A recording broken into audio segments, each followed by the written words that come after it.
Hi guys. ఈరోజు fifth క్లాస్లో last lesson last పాఠం పదవ పాఠం మంచి బహుమతి అనే ఈ పాఠాన్ని మనం చూద్దాం. ఆ రోజు వియాన్ పుట్టినరోజు. వియాన్కు అందరూ పుట్టినరోజు శుభాకాంక్షలు చెప్పారు, బహుమతులు ఇచ్చారు. వియాన్కి వాళ్ళ మామయ్య ఒక బహుమతి తెచ్చాడు. మామయ్య, ఇదిగో వియాన్, నీకు ఒక ప్రత్యేకమైన బహుమతి. వియాన్, ఏంటి మామయ్య? అబ్బో, కథల పుస్తకాలు.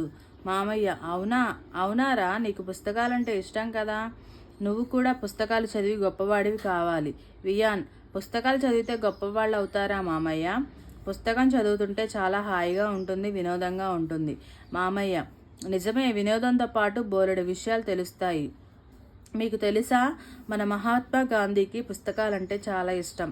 తన ఆలోచనలు పుస్తకాలే ప్రభావితం చేశాయని ఆయనే చెప్పేవారు. పుస్తకం పఠనానికి ఎక్కువ సమయం వెచ్చించేవారు. The kingdom of God is within you. The kingdom of God is within you అనే పుస్తకం అతనిని అహింస వైపుకు నడిపిందని బాపూజీ చెప్పేవారు. ఏ book? The kingdom of God is within you అనే పుస్తకం అతన్ని అహింస వైపుకు నడిపిందని బాపూజీ చెప్పేవారు. తన అభిప్రాయాలు ప్రజలంతా చదివి తెలుసుకోవాలని గాంధీజీ ఎన్నో వ్యాసాలు, పుస్తకాలు రాశారు. వియాన్, అందుకే గాంధీజీ అంత గొప్పవాడయ్యాడన్నమాట. మామయ్య, అవును, పుస్తకం పఠనం అలాంటిదిరా. అంతెందుకు, భగత్ సింగ్ను ఉరితీసే ముందు కోరిక ఏమిటో చెప్పమన్నప్పుడు ఆయన కోరిక ఏమిటో తెలుసా? వియాన్, ఏం కోరాడు మామయ్య? తనకిష్టమైన లెనిన్ రచించిన రాజ్యం విప్లవం అనే పుస్తకాన్ని చదవాలన్నాడు. తనను ఉరితీసే ముందు తనకు ఆ పుస్తకాన్ని చదవడానికి కాస్త సమయం ఇవ్వమని అడిగాడు. పుస్తకం పూర్తిగా చదివాక ఉరికమ్మం ఎక్కాడు. పుస్తకాలు చదవడం అంటే ఆయనకు అంత పిచ్చి. వియాన్, నాకు ఇవన్నీ తెలియవు మావయ్య, చాలా ఆసక్తిగా ఉంది, మరికొందరి గురించి చెప్పవా? మామయ్య, డాక్టర్ బిఆర్ అంబేద్కర్ తెలుసు కదా, మన రాజ్యాంగ నిర్మాత. ఈయన అమెరికా, ఇంగ్లాండ్లో చదువుకున్నాడు. తిరిగి భారతదేశానికి వచ్చేటప్పుడు ఆయన తెచ్చుకున్నది పుస్తకాలే. ఆయన రోజు రాత్రి 2 గంటల వరకు పుస్తకాలు చదివేవారు. ఆయన సొంత గ్రంథాలయంలో 52,000 పుస్తకాలు ఉండేవి. వియాన్, అమ్మో, అన్ని పుస్తకాలే. మామయ్య, ఆయన చనిపోయే వరకు చదువుతూనే ఉన్నారు. ఆయన 32 పుస్తకాలు రచించారు. తన జీవితకాలంలో 23 పట్టాలు, డిగ్రీలు సాధించారు. భారతదేశ చరిత్రలో ఆయన ప్రత్యేక స్థానం సంపాదించారు. ఇంకోటి తెలుసా, ఆయన అందరికన్నా ముందు గ్రంథాలయంలోకి వెళ్ళి పుస్తకాలన్నీ చదివి ఆఖరున బయటికి వచ్చేవాడు. వియాన్, మా పాఠశాలలో కూడా గ్రంథాలయం ఉంది. నేను నా స్నేహితులు వెళ్తాము. నాకు పుస్తకాలు చదవడం చాలా ఇష్టం మామయ్య, అది మంచి అలవాటురా. సరోజిని నాయుడు తెలుసా, ఆమెకు కూడా మీలాగే పుస్తకాలంటే బోలెడు ఇష్టమట. చదివేటప్పుడు ఏమైనా సందేహాలు వస్తే వెంటనే ఇంట్లో వాళ్లను, టీచర్లను అడిగి తెలుసుకునేదాకా ఊరుకునేదే కాదట. 13 ఏళ్లకే సరోవర రాణి అనే పుస్తకాన్ని రాశారు. సరోజిని నాయుడు పుస్తకాన్ని, సరోవర రాణి అనే పుస్తకాన్ని రాసి అందరితో శభాష్ అనిపించుకుందంట. వియాన్, మా సీను కూడా అంతే మామయ్య, పుస్తకాన్ని చదివినంతసేపు ఇదేంటి అదేంటి అని ప్రశ్నలు అడుగుతూనే ఉంటాడు. మామయ్య, అలా అడిగి తెలుసుకుంటేనే మనం చదివేది అర్థమవుతుంది. మెల్లమెల్లగా చదవడం ఒక అలవాటుగా మారుతుంది. మనం మాజీ రాష్ట్రపతి డాక్టర్ అబ్దుల్ కలాం తాను అంత అత్యున్నత స్థాయికి చేరడానికి పుస్తకాలే కారణమని అన్నారు. పుస్తకాలు శాశ్వత స్నేహితులు అంటారు ఆయన. వియాన్, నిజమే మామయ్య, పుస్తకాలు మనకు చాలా విషయాలు నేర్పుతాయి. మా బడిలో మంచి పుస్తకమే మంచి స్నేహితుడు అని రాసి ఉంటుంది. మామయ్య, అవును, పుస్తకాలే మనకి నిజమైన నేస్తాలు. ఇందులో ఉన్న అర్థాలు చూడండి. బహుమతి, కానుక, నిర్మాత, తయారు చేసిన వారు, అహింస, హింస లేని, మాజీ, మునుపటి, సరోవరం, కొలను లేదా చెరువు, నేస్తాలు, స్నేహితులు. ఇట్లా గ్రామర్ ఏముందో చూద్దాం.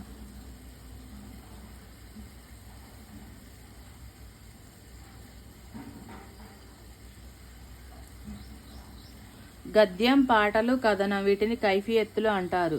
పద్యం, నానీలు, దినచర్య, చారిత్రక విశేషాలు,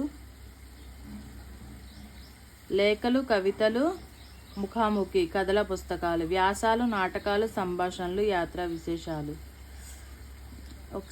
పుస్తకాలు వివిధ ప్రక్రియలో ఉంటాయి. వాటిలో క్రింది ప్రక్రియను చూడండి. మీరు ఏ ఏ ప్రక్రియల పుస్తకాలు చదివారో వాటికి చుట్టండి.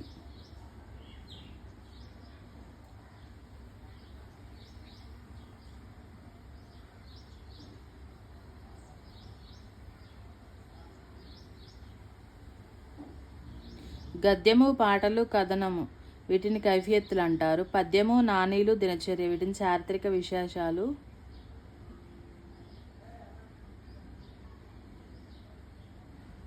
అట్లా కాదండి, రాంగ్ చెప్తున్నాను.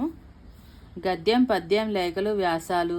పాటలు, నానీలు, కవితలు, నాటకాలు. కథనం, దినచర్య, ముఖాముఖి సంభాషణలు. కైఫియత్తులు, చారిత్రక విషయాలు, కథల పుస్తకాలు, యాత్రా విశేషాలు. ఇవన్నీ పుస్తకాలు అనమాట. వీటిలో మీరు ఏం చదివారో రౌండ్ గీమని చెప్తున్నారు.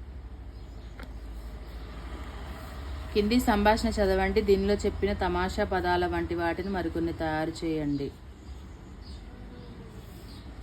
ఇది అవసరం లేదండి.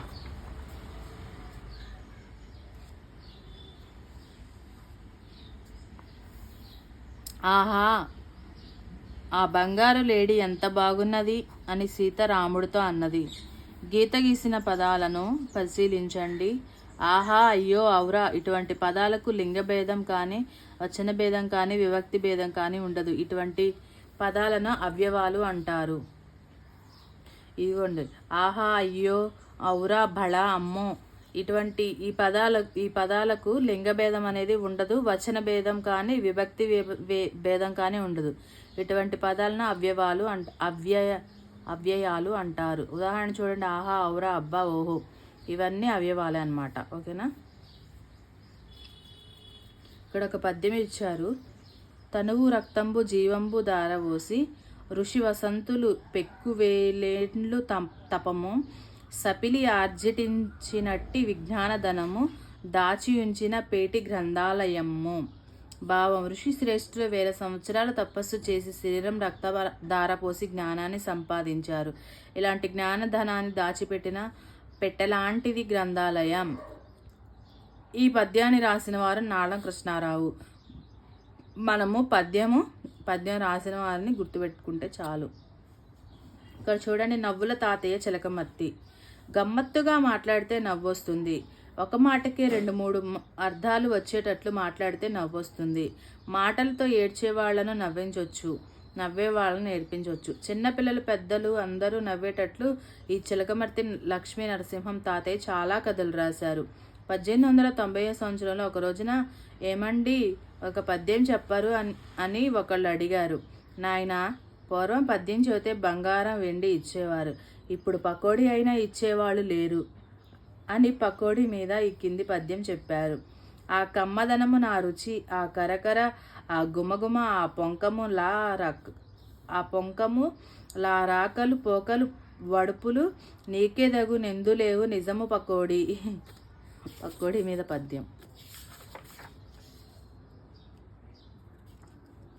మన దేశంలో మన ఊళ్ళోనూ, మన ఇంట్లోనూ, మనలోనూ ఉండే గమ్మత్తులన్నీ వీరు కథల్లో రాశారు. వాటిల్లో కొన్ని గమ్మత్తులను చూడండి. హరి: ఈ వీధి ఎక్కడికి వెళుతుంది? శంకరం: ఈ వీధి ఎక్కడికి వెళ్ళదు. నా చిన్నతనం నుండి నేను చూస్తున్నాను, ఇది ఇక్కడనే ఉంటుంది. హరి: మీ ఇంట్లో కూరలు ఈ రోజున ఏం చేసినారండి? శంకరం: ఏం చేస్తాం, తిన్నాం. హరి: మీ ఊళ్ళో బడి సరిగ్గా జరుగుతుందా? శంకరం: ఒక్క అంగుళమైనా జరగడం లేదు, మునుపున్న చోటనే ఉన్నది. హరి: మీ ఊరు ఈ రోజున ఏమి వచ్చినారండి? శంకరం: ఏమెక్కి పొద్దెక్కి ఎండెక్కి వచ్చాము. హరి: మీరు ఏ నీళ్లు తాగుతారు, చెరువు నీళ్ళ, నూతి నీళ్ళ? శంకరం: అదేంటో మాకు తెలియదు, మేము మంచినీళ్ళు తాగుతాం. హరి: ఏ పాలు పుచ్చుకుంటే మనం చెడిపోతాం? శంకరం: పాపాలు, కోపాలు. ఇంకా నవ్వుల తాతయ్య చిలకముత్తి గారి గయ్యాళి, గంగమ్మ, ప్లేడర్ తమాషా, పెండ్లి కొడుకు ధరలు, గొట్టాలమ్మ, కనకయ్య, పంతుల కంతి, ఆకాశరామన్న మొదలైనవి చదువుతుంటే కడుపు చెక్కలయ్యేటంత నవ్వు వస్తూ ఉంటుంది. ఇంకా ఈయన చాలా రాశారు. గయ్యాళి గంగమ్మ, ప్లేడర్ తమాషా, పెండ్లి కొడుకు, పెండ్లి కొడుకు ధరలు, గొట్టాలమ్మ కనకయ్య, పంతుల గంతి, ఆకాశరామన్ ఇలా చాలా రాశారు ఈయన ఇంకా గ్రంథాలు. చిలకమూర్తి లక్ష్మీ నరసింహయ్య ఒక కాలం చూడండి 1867 నుంచి 1946 వరకు. చిలకమూర్తి లక్ష్మీ నరసింహం కవి, నాటకకర్త. ఈయన నవలకారుడు కూడా.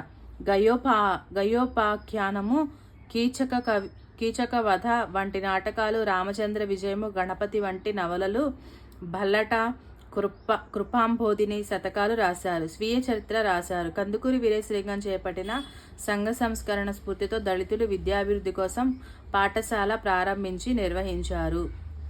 ఓకేనా, ఇది కూడా గుర్తుపెట్టుకోండి. చిలకమూర్తి లక్ష్మీ నరసింహం గారి గురించి.